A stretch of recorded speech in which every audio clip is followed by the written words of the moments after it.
Well, how the fuck do I follow that? So I went to the movies the other day, stopped at a bank, took out a loan. It's $18 fucking to go see a film now. Another $25 so I could get some popcorn and some Coke. And I'm sat there and I'm thinking, you know what? I could have actually scored some real Coke in the parking lot for this fucking... I could have got 3 Thai hookers in a hotel room. I could have filmed that shit, blown it up onto IMAX and charged the AMC employees $18 to see my ass in a screen that's 15% fucking bigger. Listen to me orgasm in 7 channels of Dolby Digital surround sound. So I went to see Fast 5. And The Rock is fucking humongous. And he looks like he could just juggle Humvees. That guy was so big he gave me fucking night terrors. So I've been waking up every night just screaming, expecting to see him at the bottom of my bed, just eating steaks and lubing up his biceps and getting ready to bench press me. Now that might qualify as a wet dream in WeHo, but for me, it's fucking terrifying. Speaking of movies, you got any James Franco fans in the house? Yeah, fuck you. You have no taste. I don't understand the appeal with James Franco. I really, really don't. I asked the school the other day, I says, so what's the appeal then? He says, well, he's like really talented, and he's like really good looking, and he's like a really good actor. No, he isn't. I just watched this preview for this movie he's doing called Rise of the Planet of the Apes. The guy gets out-acted by a chimp in a preview. I'm sorry guys, but that's not Oscar-worthy material right there. I don't give a fuck what you say. The guy used to live in my apartment block, actually, which is a true story. He did, and I've spent many a night searching the place looking for where he actually sold his soul to Satan. I cannot find it. I found a pentagram by the pool with a few bongs around it, but I figured that was the landlady's. But you know, we all need ambitions in life. His ambition was to become a big Hollywood star. He has. Good luck to him. Well done. Some people, you know, they want to get married. Some people want to climb Mount Everest. Some people just want to get laid. My big ambition in life is to survive a zombie apocalypse. Am I aiming too high? I don't know. It could happen. I'm waiting for the day when Sherman Oaks is overrun by zombies. Just vomiting blood on people, eating people's brains. Because I look at Dawn of the Dead as an instructional video. I want to be that guy, the guy whose gun just never runs out. I want to go save some hot chick. You know, her parents have just been eating in the back of a station wagon outside In-N-Out. She's there all sweaty and dirty, her clothes are ripped, so she's just showing off a little bit of flesh. And I'm going to save her and then drag her into a carport and just do horrible, dirty things to her up against the wall. So if it's the end of the world, why not? You know, what the fuck else are you going to do? Your taxes? You're going to vote for American Idol? Nah, I don't think so. But yeah, I'm aiming high. I got rear-ended last week and it was not Friday night at the Abbey. I was on Beverly Glen, I was at a stoplight, and some fucker runs into the back of me. So I get out, and the guy in the Jeep that hit me, he gets out of his car, and he's some big, shambling, maggot-ridden fuck. And his eyes are all bloodshot like Dracula, and he comes out like, I'm like, yes! The zombie apocalypse has begun! I almost shot the fucker. Turns out he was just high, so I've been dealing with Geico lately, and I know now why their logo is a lizard. It's because they're all fucking reptiles at that company. I can't fucking stand them. So this guy, I'm looking at him and I'm thinking, how fucking stupid do you have to be to hit somebody who stopped at a red fucking light? How dumb do you have to be? Who do I blame for that? I blame the DMV. The DMV is ground zero for all these shitty drivers in this town. The last time that I went in there was a guy who served me, and you remember Family Matters? Anybody? Remember Urkel? Yeah? This guy looked like Urkel's rape baby. He didn't even know what fucking day it was.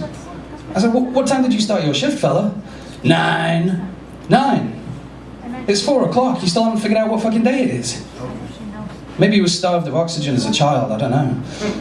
You know, some people, they go on killing sprees, and at that moment I could understand why.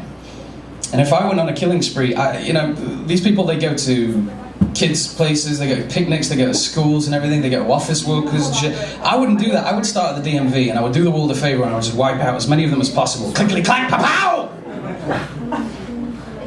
Then I'd stop at Pet Boys. And I'd make it Dead Boys. Clickety-clack, pow-pow! And then I'd just start on people who just mildly irritate me. Like people who don't understand me when I'm trying to order something at a drive-thru. Can I have a number 6 with Diet Coke and some large fries, please? Excuse me? Click, click, clack! That'll be the end of it. Yeah, and then I think where I would go after that would be Malibu, and I would hunt down Michael Bay. I think that would be the ultimate, because, you know, someone's got to pay for Pearl Harbor. And this guy, he keeps remaking all these classic horror movies, and somebody's got to stop him before he gets his hands on The Exorcist. Yeah, Michael Bay would be my number 1. Yeah. Fuck Pet Boys, fuck all of them, just Michael Bay. Yeah. Anyway, people think I'm debauched and depraved and a little bit dark, and I really don't know why. I'm actually very nice. Just because I like to roll midgets and marmalade and spit roast them on weekends doesn't really make me debauched. I'm just kind of kinky like that. I'm English. We have these odd fetishes. But there are certain fetishes that I really, really don't understand, like toe sucking. I don't want somebody's nasty-ass toe cheese in my mouth. That's not cheddar. That's been sweating away in somebody's shoe all day. It's just nasty. Salad tossing, however, that I'm okay with. Now, I was thinking the other day, who invented that? Who was the guy who could actually say, yeah, I did it, I invented it? I think it's got to go all the way back to olden times. I think Moses. I think Moses invented salad tossing. He went up to the top of Mount Zion to go get the 10 Commandments, took some hot chick with him, and they stood there just waiting for God to show up, and she goes, you want to do it? He's like, yeah, go on then. So they're doing it, and then the next thing, her tongue's in his Holy of Holies, and he's hearing a choir of angels go, oh, and then, damn, that's good. Fuck, did you learn that? And then God shows up, and whenever I think of God, I can't help but hear Alan Rickman's voice in my head. So God shows up and goes, Moses, would you mind stop screaming, oh God, oh God, oh God, I'm here. Okay, I have 11 commandments for you. Take particular notice of the 11th commandment. Thou shalt not toss a salad. So he accidentally dropped that on a burning bush on the way down. And we all thank him for it. Oh, Moses, what a family man. We're always thinking about families and how we have this idea that there's some perfect family that's out there who are functional. They all love each other and support each other. I don't think they exist. I think even if you go back to Atlantis, which was allegedly a perfect society, yeah, maybe they had perfect families there. Hey son, this demented satanic finger painting that you brought home from school is actually pretty good. I think you've got some artistic talent. Gee, thanks, Dad. Hey wife, I'm so glad I caught you fucking our neighbor, because that pussy is just too much for one Atlantean. Good job. And then God looked at him and went, I'm bored.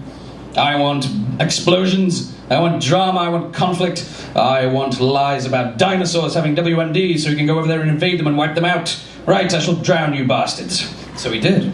That was the end of Atlantis, and that was the end of perfect families. My family's always telling me to get a good job. And I really wish that I could go on a job interview where the drug test is actually doing drugs. Like every type of drug that you do kind of dictates on where you're going to start. So weed would be entry level, coke would be middle management, heroin and meth would probably get you, I don't know, CEO or something like that, I don't know.